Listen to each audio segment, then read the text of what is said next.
I'm pretty sure that the entire news is already plastered with the whole entire situation that's happening in Russia, more so in Moscow, where Prigozhin managed to march all the way 200 kilometers or 100 miles or so into Moscow unscathed, alongside with thousands and thousands of men.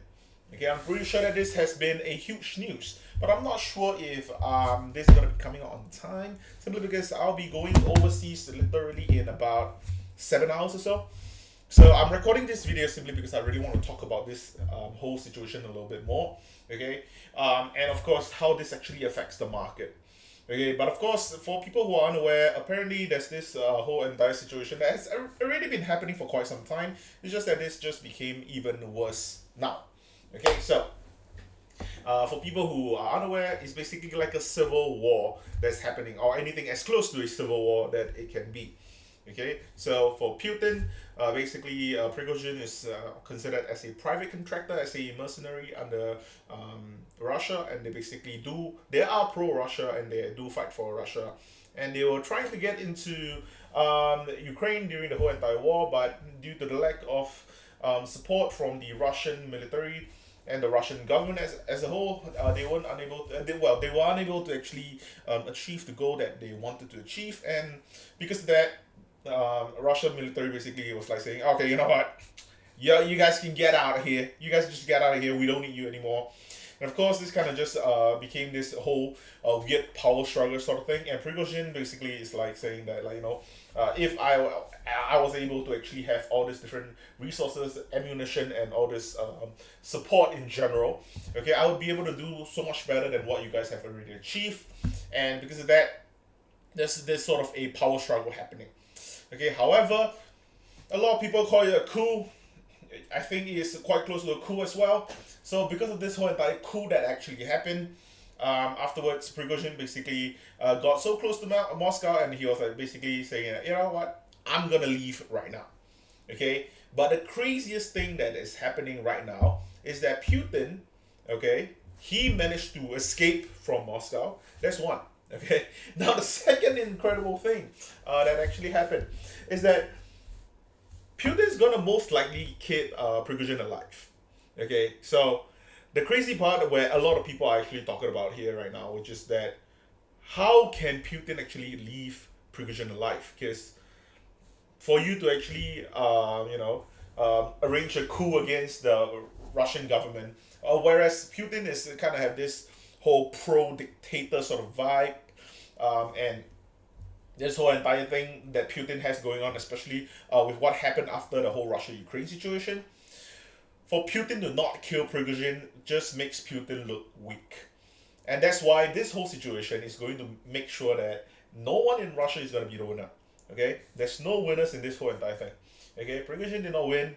Prigozhin just left as it is. And Putin clearly did not win. If anything, I think Putin got a bigger hit out of this whole entire thing. Okay? But of course, again, we're talking about the market here. Okay? So let's talk about market a little bit. Okay? Because of this situation that happened through the weekend. Okay? Again, right now it's Sunday.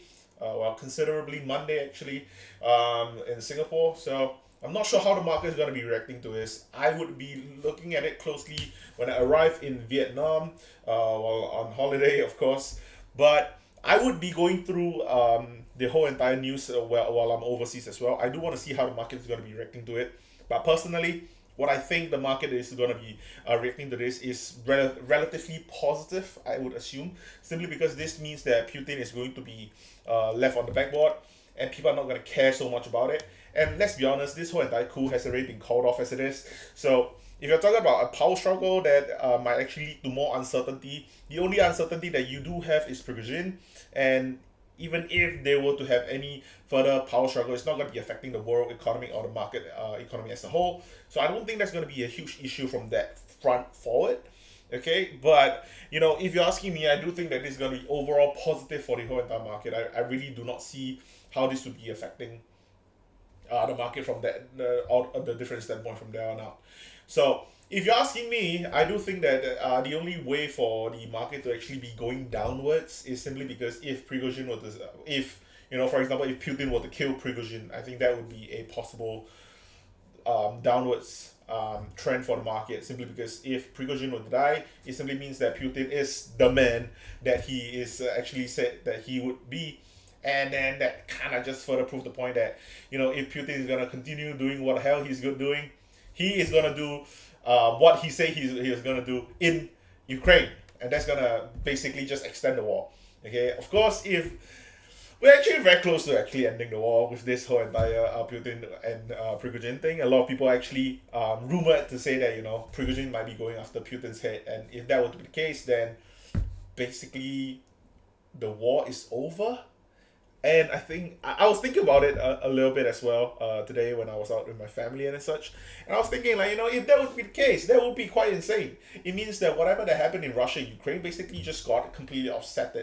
Okay, and that means that, the war is going to be over. Prigozhin kills Putin, and then the market is definitely going to rally, because that means that the one big uncertainty that we already had in the market for a long time, which means all those people who are basically bearish on the market due to the fact that there is a war happening in Russia and Ukraine, those people have no reason to be bearish anymore, and they have to basically buy back into the market, because the only saving grace of hoping for the bear market to come on even harder is already gone.